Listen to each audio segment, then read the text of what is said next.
같이 보실 말씀은 요한복음 10장 1절에서 10절까지의 말씀입니다. 신약성경 163페이지. 신약성경 163페이지 요한복음 10장 1절에서 10절까지.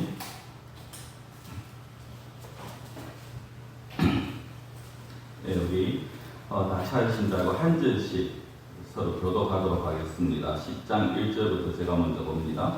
내가 진실로 진실로 너희에게 이르노니 문을 통하여 양의 우리에 들어가지 아니하고 다른 데로 넘어가는 자는 절도며 강도요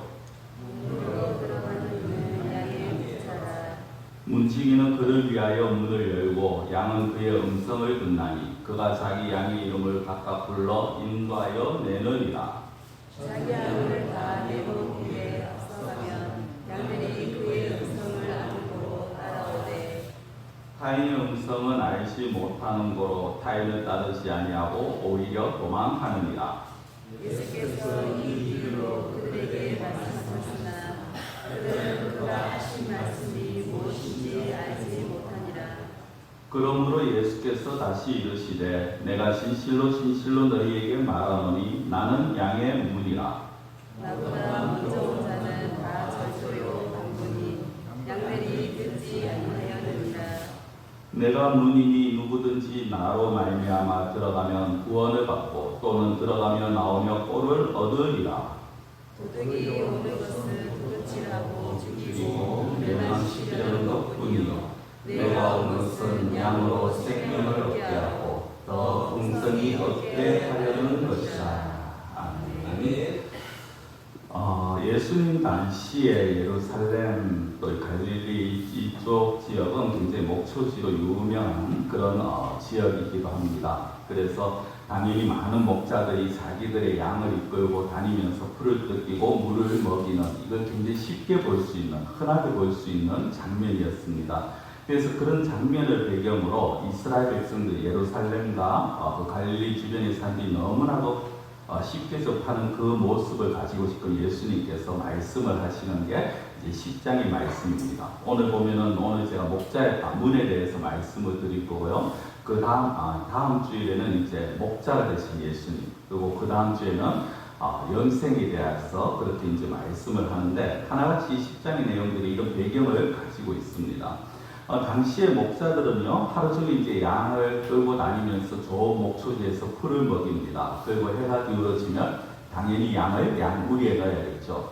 근데 당시에 좀 잘 사는 집, 부유한 집을 제외하고는 거의 사실은 공동우리입니다. 그러니까 좀 잘 사는 집은 자기들만의 양우리가 따로 있었고, 우리로 말하면 뭐 소를 키우는 외양간이 따로 있듯이 그렇게 하고 그 외 대부분은요 공동우리입니다. 이제 어느 한 큰 들판에 큰 우리를 만들고 거기에 이제 몇 집이 모여서 뭐 적게는 한 서너 집, 많게는 한 10-6집씩 모여서 이제 거기에 같이 양을 키우는 거죠. 보관을 합니다.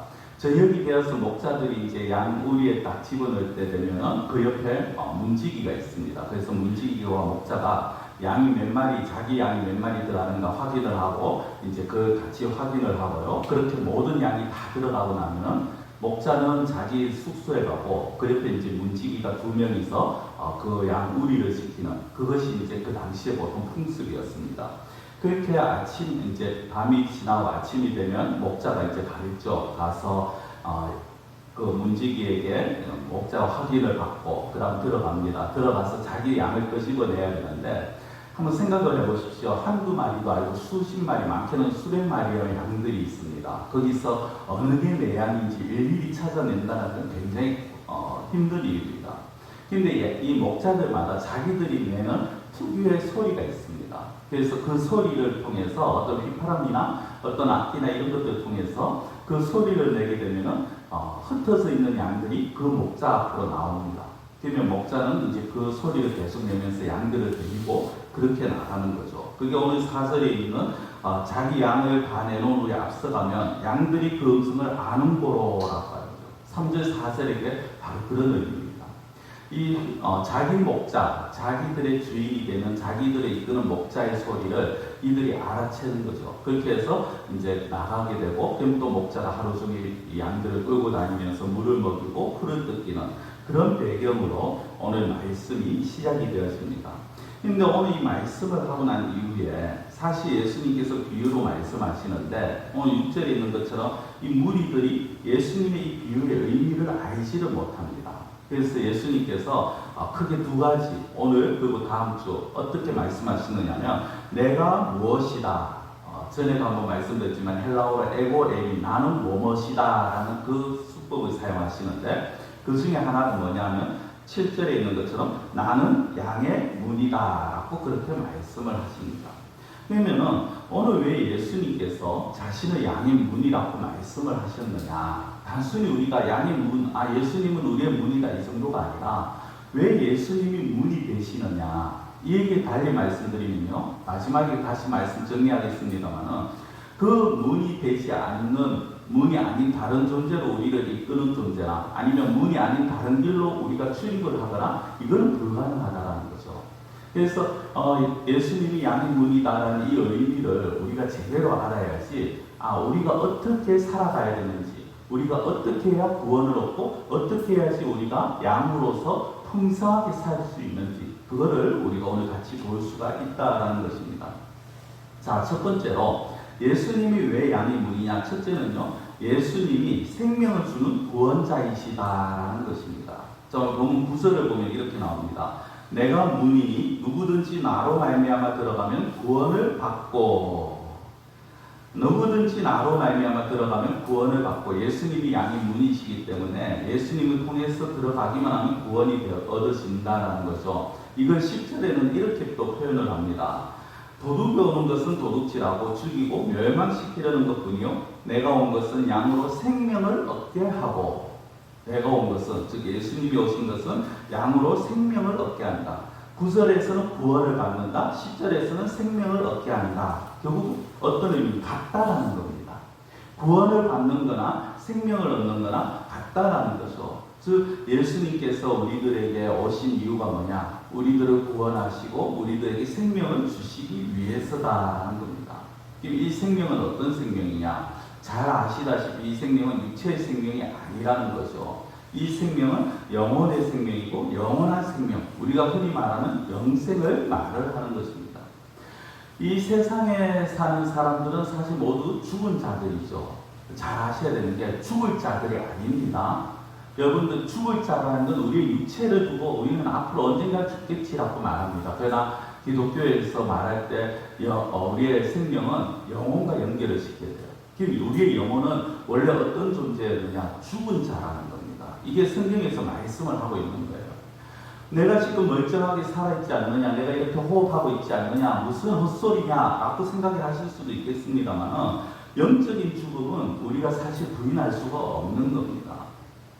우리의 육체도 언젠가는 육신도 한계가 있으니까 언젠가는 죽겠죠. 그리고 우리의 육체의 죽음을 넘어서서 영적인 죽음, 누구도 부인할 수 없다라는 겁니다. 이걸 좀 다른 말로 말씀드리면 우리는 누구도 영생을 소유하지 못한 자들이었다는 것입니다. 왜 사람들이 그 어떤 사람도 영생을 소유하지 못했느냐? 우리 너무 잘 알다시피 죄라는 거죠. 죄 때문입니다. 아담의 죄 때문에 죄가 이 세상에 들어오고, 죄만 들어왔습니까? 죄로 말미암아 고통이 들어오고 불행이 들어오고 사망이 들어왔죠. 아담으로 인해서 모든 사람이 죄의 노예가 되었고 모든 사람이 죄 죽음이라는 결말을 가지고 태어나는 것입니다. 이 죽음의 유전자를 갖고 태어났다라고 말을 할 수가 있는 거죠. 그래서 누구든지 구원받지 못하면 죽을 수밖에 없는 영원한 죽음을 맞이할 수밖에 없다. 여기에는 그 누구도 예외가 없다라는 것입니다. 사람은 누구나 구원이 필요한 존재입니다. 이건 아무도 부인할 수 없고요. 아무도 속일 수 없습니다. 자신이 아무리 의로운 사람인 것처럼, 자신이 아무리 깨끗한 사람인 것처럼 그렇게 가장을 할 수는 있습니다. 다른 사람에게 보일 수 있죠. 그러나 하나님 앞에서는 절대 속일 수 없습니다. 흔히 하는 말로 태어나면서 정말 더없이 사는 사람, 죄 한 번도 안 지은 사람, 어쩌면 그런 사람이 있을 수도 있을 겁니다. 정말 그런 사람이, 저는 그런 사람이 없다라고 봅니다만 만에 하나 그런 사람이 있다 할지라도 그러나 그 사람이 삶에서 죄는 안 졌을지 모르겠지만 그 사람이 가지고 태어나면서부터 가지고 있는 죄, 원죄라고 우리가 말하는 그 죄의 본성, 그거는 누구나 다 가지고 있다는 거죠. 공부를 많이 해도 세상에서 재물이 많아도 권력이 있어도 또는 사람들로부터 정말 훌륭하다, 심지어는 성인이다까지 추앙을 받는다 할지라도 자기가 죽을 수밖에 없는 죄인이다. 이거는 우리가 부인할 수 없는 거고요. 이건 숨기지 못한다는 것입니다. 제가 재미있는 이야기를 하나 해드릴까요? 어떤 사람이 굉장히 아름다운 미인과 결혼을 했습니다. 이 남자도 외모가 좀 준수한 편이었어요. 그런데 굉장히 아름다운 미인과 결혼을 탁 하면서 나름 희망을 가집니다. 우리 사이에서 태어나는 아이는 정말 이쁠 것이야. 그런데 아이가 탁 태어났어요. 이게 보니까 세상에 추녀도 이런 추녀가 없습니다. 왜 그렇게 못생겼는지. 이게 어떻게 된 거냐 하고 막 이제 따지고 하다 보니까 알고 보니까 이 여인이 결혼하기 전에 성형수술을 했는 거예요. 원래는 되게 못생겼는데 성형수술하니까 굉장히 아름답게 바뀐 거죠. 그래서 그런 말이 있습니다. 원판 불변의 법칙. 겉으로는 아무리 깨끗하게 멋있게 꾸며도 성형수술하기 전의 모습은 유전자적으로 그냥 남아있어서 그 아이들에게 그대로 나오는 거죠. 그래서 생각해 보십시오. 엄마가 성형수술을 받았어도요. 아기는 태중에서 성형수술 받지 않습니다. 그렇죠? 엄마의 원래 유전자를 그대로 갖고 태어나요. 죄 역시 마찬가지입니다. 이게 죄도 마찬가지랍니다. 그래서 하나님은 우리 모두가 죽는 게 당연하다라고 그렇게 말씀을 하시는 거죠. 히브리서 9장 27절에 한 번 죽는 것은 사람에게 정해진 것이요. 성도여러분, 여기서 한 번 죽는다의 죽음은 단순한 육체의 죽음이 아닙니다. 영원한 죽음이죠. 모든 사람이 가야 할 길이고 모든 사람이 받아야 할 심판입니다. 그래서 이 심판에, 이 벌에, 이 길에 그 한 사람, 그 어떤 사람도 예외가 없고 그렇기 때문에 모두에게 구원이 필요하다라는 겁니다. 나이가 많고 적음이 상관이 없고요.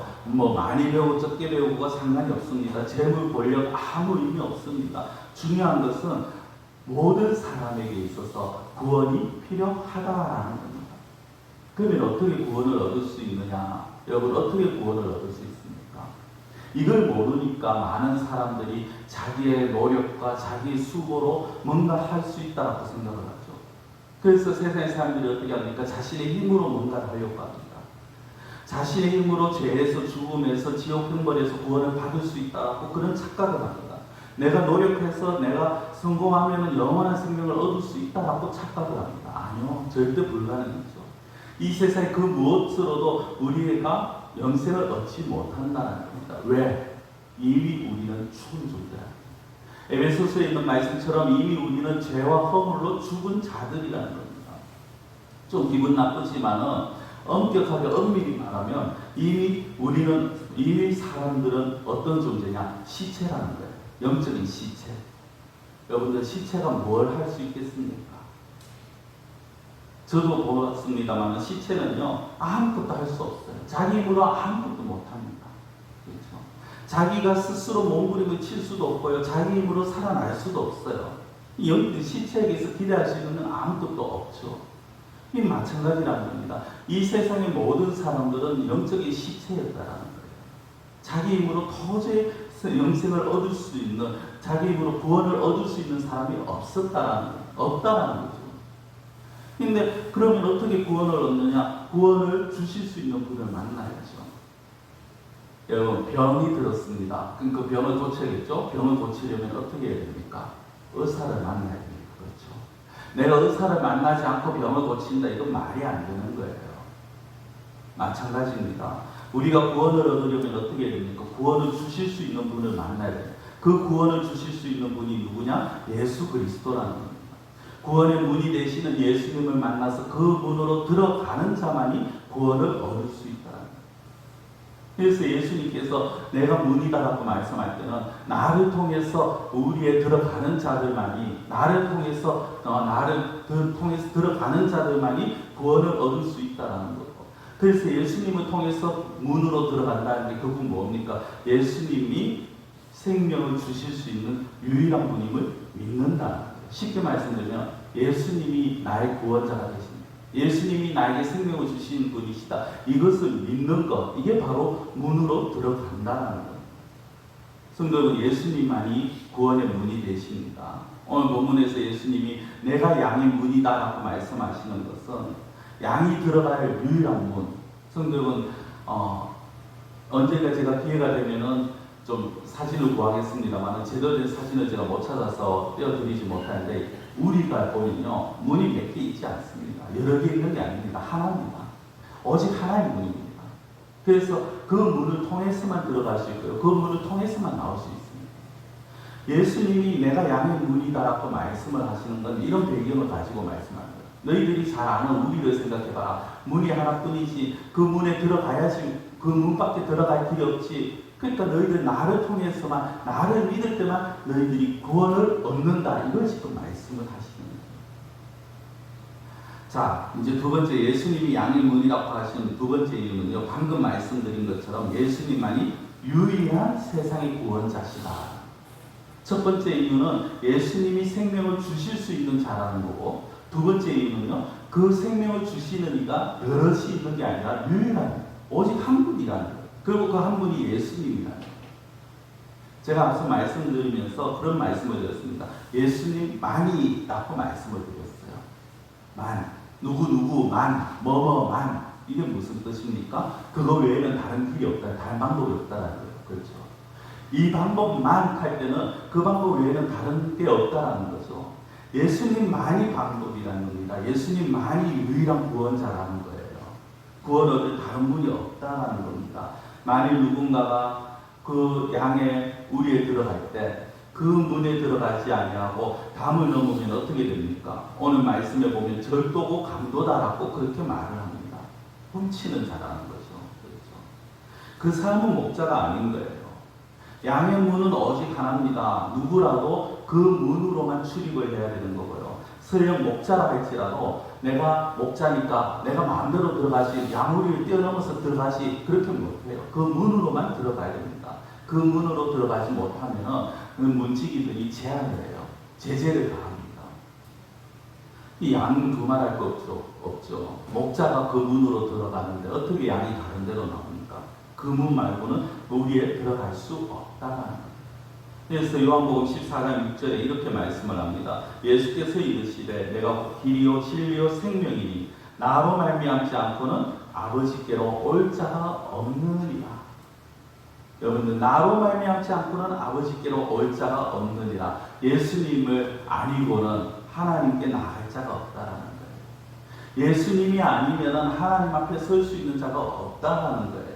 예수님 외에는 구원의 길이 없다라는 겁니다.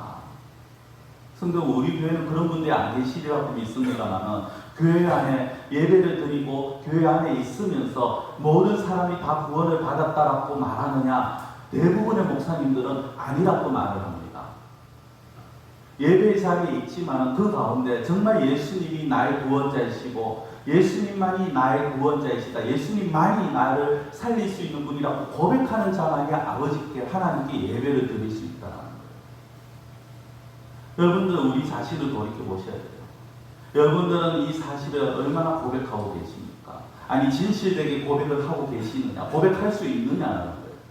그냥 건성으로 장난삼아 아니면 대충 그게 아니라 정말 진실되게 고백을 할 수 있어야 된다. 이게 진리입니다. 이게 참입니다. 그런데 세상은 이 진리를 이해하지 못해요. 오히려 예수님만이 유일한 구원자 이렇게 말하기 때문에 세상은 기독교에 대해서 뭐라고 얘기합니까? 너희들 배타적이야, 독선적이야, 너희들 너희만 알아. 어떻게 예수만 구원자가 될 수 있어? 그렇게 말을 하죠.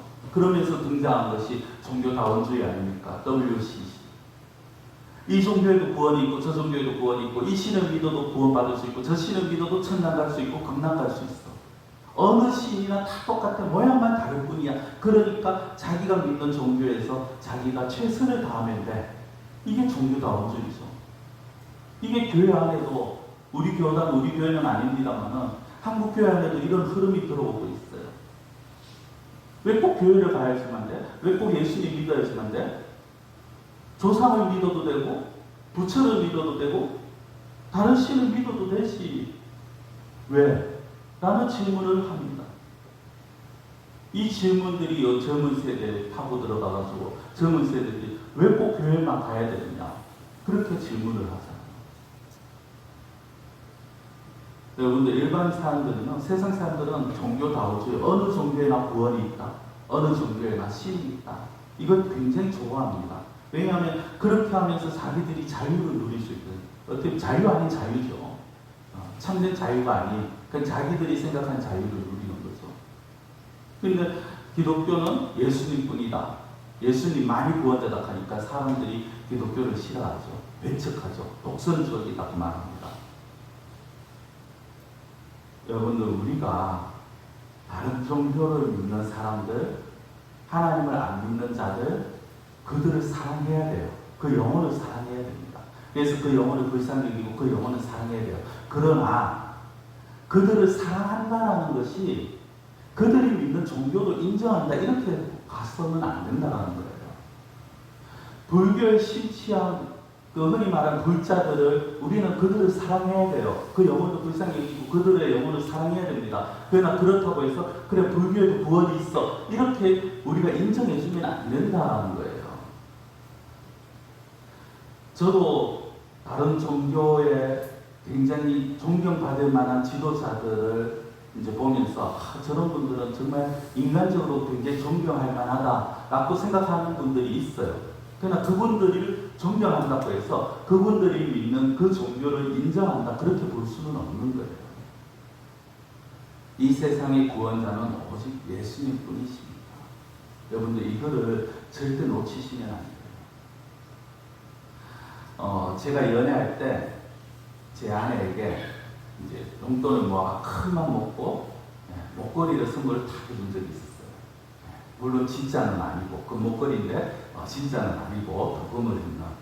학생이 무슨 돈이 있습니까? 그래도 큰맘 먹고 돈을 모아 딱 했는데 해주고 처음에 이제 목걸이 딱 이제 헤어질 때 딱 채워주고 그 다음 시간 지나서 다음 데이트를 탁 하는데 아니 이 여자가 안 하고 나왔어. 와 어떻게 내가 마음을 다해서 선물을 했는데 그렇죠. 그게 안 하고 나왔어. 처음에 서운하더라고요. 뒤늦게 알았어요. 뭘 알았느냐? 이 여자가 금속 알레르기가 있구나. 그래서 굉장히 비싼 여자입니다. 아니에요. 이게 18K 이상 아니면요 몸에 막 헤어면은 두드러기가 막 나는데. 그러니까 이제 하고 나서 본인은 나도 얘기해요. 그거 하고 버스 타고 가면서 바로 풀었대요. 얼마나 간지러웠는지. 그게 말은 못하겠고, 그래도 마음을 아니까 말은 못하겠고, 하고 할 수는 없고, 본인도 이제 그래서 그거를 빨리 말을 쓰면은 그런 가짜는 아니지 하면서 그런 농담도 있었는데 여러분들 아무리 진짜 같이 생겨도요, 아무리 아름다워 보여도 가짜는 가짜예요. 그렇죠? 다이아처럼 보여도 가짜는 가짜입니다. 유리는 유리인 거예요. 제가 왜 이 말씀을 드리느냐. 여러분들 가짜를 가지고 진짜답고 속이면 사람들이 처음에 속아 넘어가죠. 그러나 결국 탄로가 납니다. 사람들이 처음에는 다른 데가 다른 말이 굉장히 좋아 보일 수 있어요. 어디 가도 다 구원을 받을 수 있다. 이게 굉장히 좋아 보일 수 있죠. 그리고 진짜를 가지고 이것만 진짜야라고 말하면 오히려 막 다른 사람들이 싫어할 수 있어요. 그러나 시간이 지나면 알게 되죠. 무엇이 진짜인지 무엇이 가짜인지. 여러분 예수님만이 우리의 유일한 구원자다. 이건 진리입니다. 그렇죠? 이거는 바꿀 수도 없고 바뀌어지지도 않는 거예요. 이건 진리입니다. 이 진리를 우리가 붙들어야 되는 거예요. 그리고 이 진리를 우리가 담대하게 확신을 가지고 말할 수 있어야 된다는 것입니다.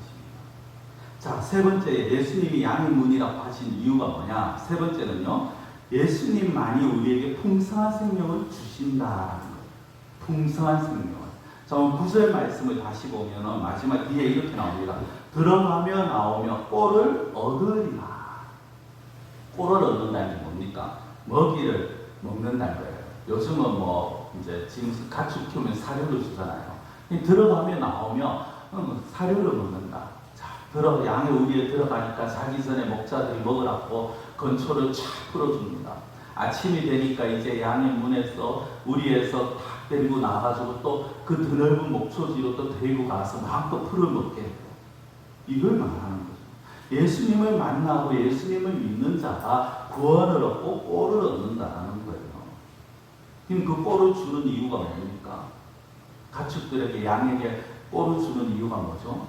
양을 살리기 위해서. 그렇죠? 양에게 관심이 없으면 양이 죽든지 말든지 비틀어지든지 말든지 관심이 없으면요 그렇게 고생을 안 하죠. 그냥 우리에서 데리고 나서 야 너가 알아서 있으라 하고 그냥 편하게 쉴 겁니다. 그런데 목자는 어떻습니까? 목초지를 찾아다녀요. 여기에 풀이 많을까? 어디에 좋은 풀이 있을까? 양들을 끌고 다니죠. 그 이유는 양들에게 꼴을 주고 그래서 그걸로 인해서 그들을 살게 하고 그들로 하여금 더 풍성한 삶을 살게 하기 위해서. 그래서 10절에서 이렇게 말씀을 하잖아요. 10절 뒷부분에 보면 내가 온 것은 양으로 생명을 얻게 하고 더 풍성히 얻게 하려는 것이야. 더 풍성히. 예수님은요 우리들에게 생명을 주실 뿐만 아니라 풍성하게 누릴 수 있게 해주신다는 거예요. 예수님이 우리를 사랑하셔서 구원의 길로 인도하셨죠. 그걸로 끝이 아니라는 겁니다. 내가 너 구원했어. 그러니까 내가 이제 너 천국에 가게는 해줬으니까 이제부터 네가 알아서 잘 살아 라고 하시는 분이 아니에요. 하나님이 내가 너 구원해줬지. 너 이제 내 아들이야. 그런데 네 간섭받는 거 싫지. 너 구속받는 거 싫지. 네 하고 싶은 대로 살아. 그렇게 버려두시는 분이 아니라는 거예요. 여러분들 예수님의 비유 중에 선한 사마리아인의 비유가 있습니다. 한 사람이 길을 가다 강도를 만났어요. 근데 모든 사람이 그 강도 만난 자를 피합니다. 제사장도 피하고 랍비도 피하고 다 피합니다. 그때 이스라엘 사람들이 인간 취급 안 하는 사마리아에게 와서 그 강도 만난 자를 데리고 여관으로 데리고 갑니다. 그리고 여관에 데리고 와서 눕혀주면서 자 내가 여기까지 당신을 데리고 왔으니까 이제 알아서 살아나십시오 이렇게 합니까? 아니죠. 거기서 간호를 합니다. 그렇죠? 극진하게 간호해 주고요. 길을 떠나면서도 어떻게 합니까? 그 여관 주인에게 혹시 이 사람에게 돈이 더 필요하면 내가 와서 줄 테니까 이 사람을 잘 부탁한다고 그렇게까지 부탁하는 모습을 보입니다. 여러분 이거예요. 예수님이 우리에게 구원을 주시고 그 구원이 끝이 아니라 새 생명이 끝이 아니라 그 주신 새 생명이 더 풍성하게 넘치도록 은혜를 베풀어 주신다. 그래서 자신의 양의 문이라고 말씀하십니다. 성경은 양의 문을 통해서 목자를 따라서 푸른 초장으로 나아가는 그 인도받는 그 양의 심정은 어떨 것 같습니까? 이게 사실 제가 기회가 되면 다시 이 부분도 말씀을 드리겠습니다만 양의 입장에서는요 그렇게 편하지만은 않았을 것 같기도 해요. 왜? 풀들이 한 자리에 계속 있는 건 아니잖아요.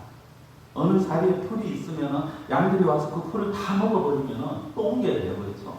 그런데 옮기는 과정 가운데 어떨 때는 정말 먼 길을 가야 될 수도 있고요. 어떨 때는 자기가 가고 싶은 방향대로 못 가게 하면 목자가 막 지팡이로 칠 수도 있어요. 그런 걸 생각하면 그렇게 편하지만은 않아요. 그러나 그 목자를 따라서 가게 되면 결국에는 무엇이 있습니까? 꼴이 있는 거죠. 그 목자를 따라서 가면 쉴만한 물가가 있다는 거예요.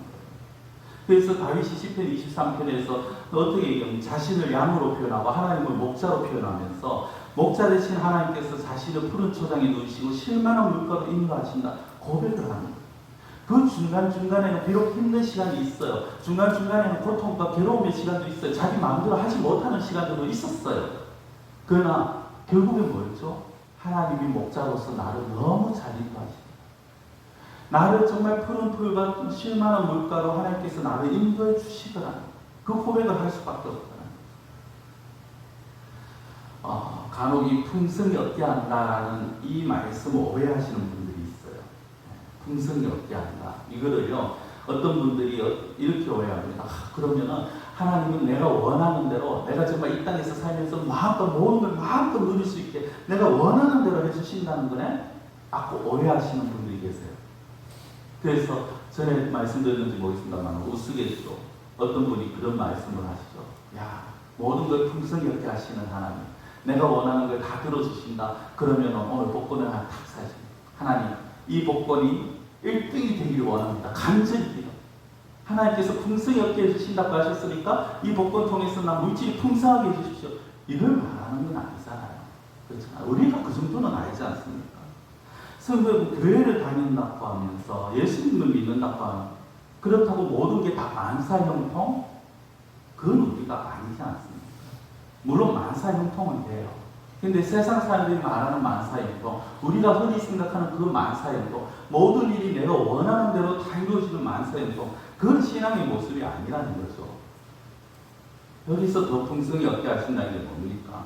가장 좋은 것으로, 가장 선한 것으로 인도해 주십니다. 우리에게 꼭 필요한 그 길로 인도해 주신다. 우리 앞서 말씀 앞에 찬송가 384장 나의 갈 길 다 가도록 1조 후렴이 만사형통이 나오죠. 여러분들 근데 그 후렴에 그 원 영어의 가사를요 직역하면 어떻게 되는지 아십니까? 제가 PPT를 준비했는데 한번 띄워주시겠습니까? 자, 우리가 무슨 일을 만나도 예수 그리스도께서 모든 것을 잘 인도해 주실 것입니다. 이게 바로 무슨 일을 만나든지 만사형통 아니라 원 가사에 바로 직역을 하면 이렇게 돼요. 우리가 살아가면서 무슨 일을 만나도, 우리가 살아가면서 어떠한 형편에 어떠한 상황을 만나도 예수님께서 우리를 잘 인도해 주신다는 고백인 거죠. 성도 여러분, 예수님은 우리를 인도해 주시기 원하십니다. 우리에게 구원만 주시기를 원하시는 것이 아니라 우리의 삶에서 예수 그리스도를 말미암아서 그 안에서 흘러나오는 은혜, 예수 그리스도를 통하여서 부어주시는 그 은혜를 마음껏 누리며 살아가시기를 원하시는 거예요. 이 풍성한 생명이 삶에서 나타나는 자들이 있습니다. 힘들고 어려워도 예수 그리스도 안에 있는 자들은요, 이 풍성함 때문에 기쁨과 마음의 평안을 누리게 되었습니다. 인간적으로 너무나 고통스럽고 괴로워도요, 예수님을 만나면서 예수님께서 주시는 그 풍성한 은혜 때문에 평안함을 누리는 자들이 있어요. 바울이 로마 감옥에 갇혀서 있는 그 상황에서, 또는 로마 감옥만이 아니죠. 그가 전도하면서 사실 수많은 감옥에 갇혔죠.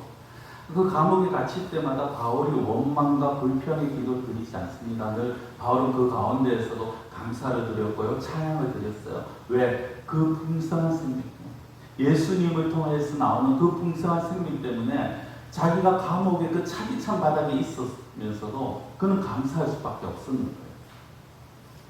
앞서 말씀드린 384장 나의 갈 길 다 가도록 그 작사가가 누구냐 하면 크로스비라는 여인입니다. 그런데 크로스비는요, 앞을 보지 못한 시각장애인이에요. 태어나면서부터 앞을 보지 못한 자였어요. 그런데 그는 시각장애인이지만 수천 편의 찬양시를 지었습니다.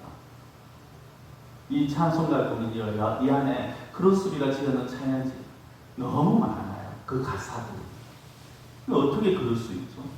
자기는 평생을 앞을 보지 못한 시각장애인인데 어떻게 하나님 앞에 감사의 찬양을 드릴 수 있고 어떻게 하나님 앞에 고백을 할 수 있습니까? 그건 다른 거 없었어요. 예수 그리스도를 통하여서 주시는 그 풍성한 생명을 자기가 누리고 있기 때문에 그런 거예요. 어려울수록 힘들수록 하나님께 감사하죠. 다윗이 그랬고요.